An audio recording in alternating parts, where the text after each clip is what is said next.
calculating A1C. I don't even know what A1C stands for. Let's see, does it show it here on the screen between us? I don't know. But what the A1C is, it's going to be the 90-day cumulative totals of what your blood sugar has been over those days, over like 90 days. So I was talking to a lady, and she said that her doctor actually got angry with her. Now, doctors really shouldn't get angry with us. They should just say, hey, you know what, if you don't want to take this seriously, don't expect me to take it seriously. I'll give they can up your medicine. They can say, okay, instead of taking 100 units of insulin a day, let's go to 120, let's go to 130, let's go to 150, 200, whatever. Let's take some more metformin. So if you're not going to take it seriously, don't expect them to take it seriously, because they will not. They're going to say, well, you're not going to do it. I can prescribe things to you. I can tell you what to do. I can say, hey, this is the way we exercise. This is the best exercise for you. This is what you need to do. And they will tell you what to do. I never tell people what to do. I just say, this is what I do. And it may work for you as well.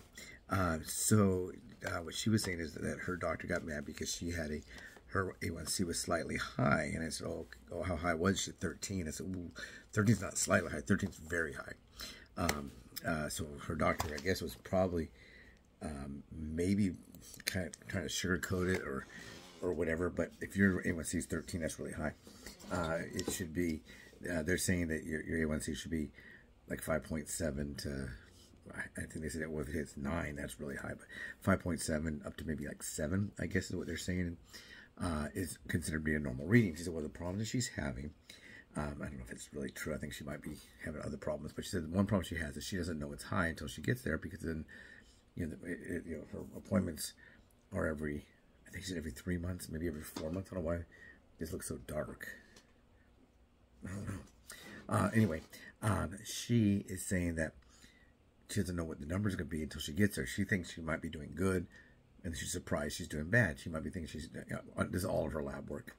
She may think that all of her numbers are bad and only half of them are bad. But if her A1C is 13, that's really high, really, really high. And I said, well, you can check your blood. You can check this A1C from home. And she goes, well, I don't have an A1C test kit or monitor kit. I said, we don't really need one.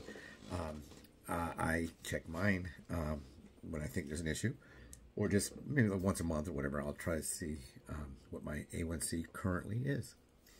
Now, my A1C is over 90 days, so if I have bad A1C, if my A1C is bad in 1 month, then okay, and then great, it's going to average out to being, who knows.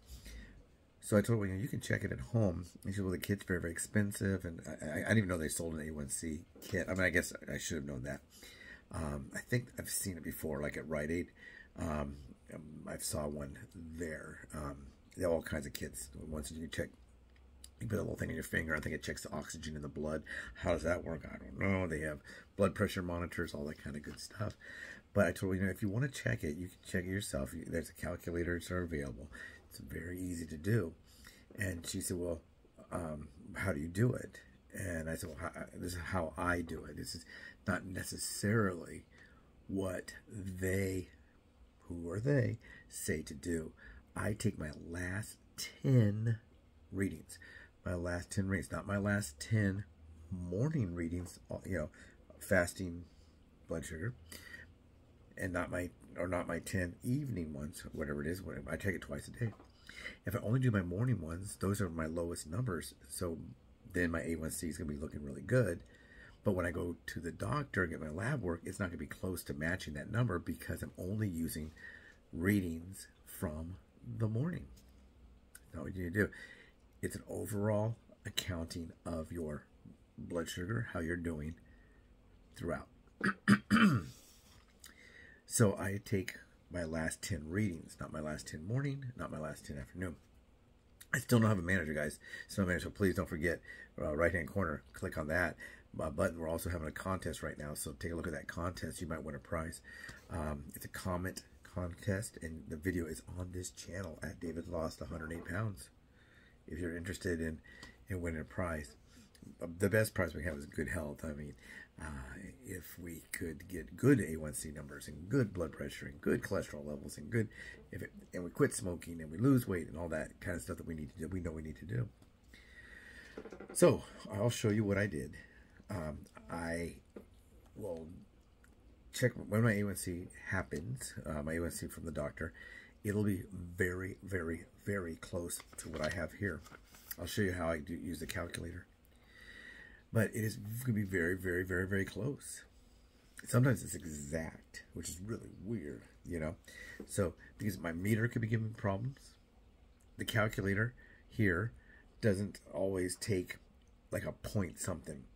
So if the number you're putting in there is 107.2 or 111.4, it might swipe those away and just go with a solid number. Now, I don't know why it does that. So whenever I get the number, I assume it's slightly higher. Slightly, going to be slightly higher. Because that could be a 0.10 of a whatever more. Or it could be less. Who knows? So I assume that I'm very, very close to that number. It may be off by like 0.1%, you know. 1%, maybe. I don't even know. So let's go ahead and take a look at what we did here. This is the last 10 readings I did. Well, now I've had some others because I checked it today. So let's go mathematical. How we go. So first thing I do is I take my last 10 readings. So this is morning, afternoon, morning, afternoon, morning, afternoon, straight down for a total of 10. Now, I came up with this number. I don't know if it's correct. Can you see it better now that way? When you put it too close, it takes away the light. But these are my numbers for the last 10 readings. Not the last 10 days. It's the last 5 days because I check it twice a day. So that's the numbers I did. This is what I did for those 10 days. I mean, those 10 readings. Now, when I come down here and I total them up, my total, if you total those 10, is 1,079. 1,079 will be these numbers added together. Then I'm going to divide by 10 and come up with my number, which is 107.9. 107.9. Now, some people say, well, can I just take my blood sugar right now? Oh, 104. And that's my A1C. I'll put that number in the calculator. Well, you can, but it's not going to be much data. It'll tell you that currently, if everything was exact and it was 104 all the way through the last number of days, then that's great. But if you base it on one reading, and it's maybe, let's say, a morning reading, it's not going to be correct. It's not going to be anywhere near accurate. So the number I came up with is 107.9. So I'm going to go ahead and pause this. I'm going to turn the camera around. And then I'll show you the calculator. Okay, here we go. We're going to pause. Ready?